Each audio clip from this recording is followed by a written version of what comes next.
श्री शिवाय नमस्तुभ्यं।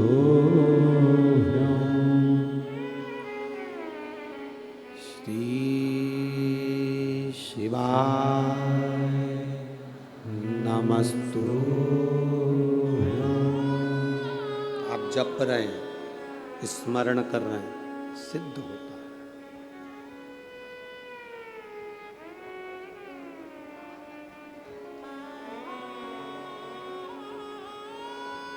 एक कथा के पंडाल में 5 लाख लोग आते हैं कथा सुनने के।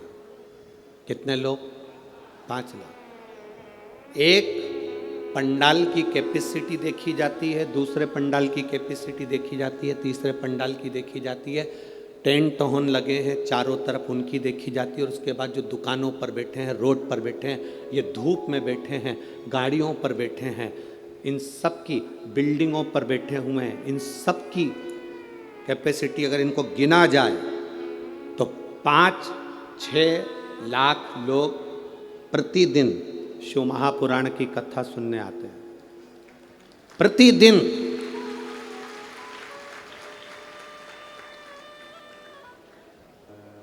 छह लाख लोग अगर कथा सुनने के लिए शंकर की आ रहे हैं, 2 बार बीच में भजन होता है और 2 बार श्री शिवाय नमस्तुभ्यम को 5 बार बोला जाता है। बोलो सही है?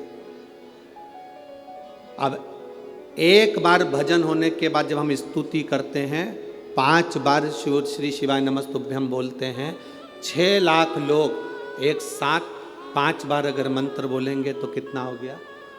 30 लाख। 2 बार बोल लिया, 60 लाख। फिर बीच में कहीं श्री शिवाय नमस्तुभ्यम 1-2 बार मुख से निकल गया, ऐसा 1 से 1.25 करोड़ बार एक कथा में श्री शिवाय नमस्तुभ्यम निकलता है।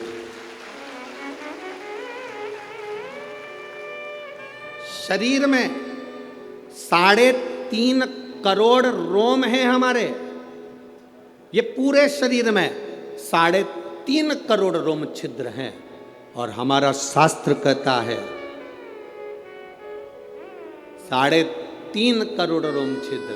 शास्त्र कहता है महीने में, 15 दिन में, 20 दिन में, 1 महीने में, 5 दिन में, 7 दिन में, 8 दिन में अगर 3.5 करोड़ बार भगवान का नाम मुख से निकल जाता है, या हम जहाँ बैठते हैं उस स्थान पर 3.5 करोड़ बार भगवान के नाम का उच्चारण हो जाता है, तो भगवान को वहाँ बैठे हुए जीव का कल्याण करना ही पड़ता है।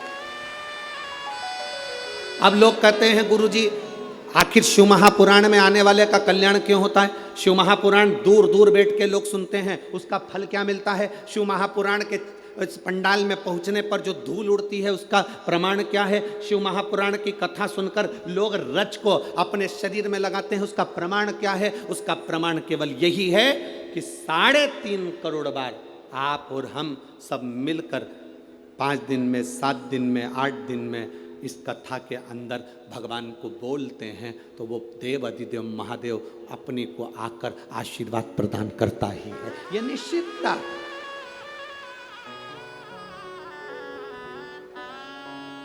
क्या मिलता है शिव पुराण में जाने से? ये आपको मालूम पड़ेगा आज जब कथा सुन। और इसमें कई लोग ऐसे बैठे होंगे जिनको 5 दिन में भी मालूम पड़ा होगा कि क्या दिया महादेव ने, क्या प्रदान करा महादेव ने।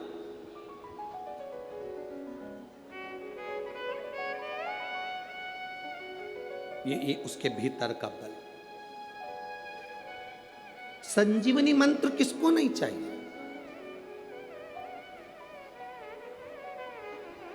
हमसे लोग कहते हैं संजीवनी मंत्र कौन सा है गुरुजी? हम कहते हैं आप तो श्री शिवाय नमस्तुभ्यम जप लिया करो, ये भी किसी संजीवनी से कम नहीं है हमारा।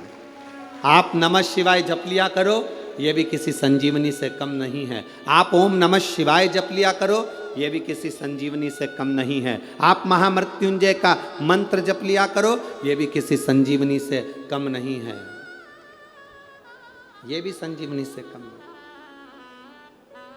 और यदि हम मंत्र जप नहीं पाए तो 3 का स्मरण कर लिया करो। 1 गंगा, पहले नंबर पर कौन है? जम के बोलो जरा, गंगा। दूसरे नंबर पर है काशी, दूसरे नंबर पर क्या है? काशी। और तीसरे नंबर पर है विश्वनाथ, काशी के विश्वनाथ। ये तीन का जिह्वा पर अगर नाम आ जाता है, ये तीन का स्मरण हमारे जीवन में हो जाता है, तो हमको इस मृत्यु लोक में कष्ट नहीं भोगना पड़ता और बार बार जन्म नहीं लेना पड़ता।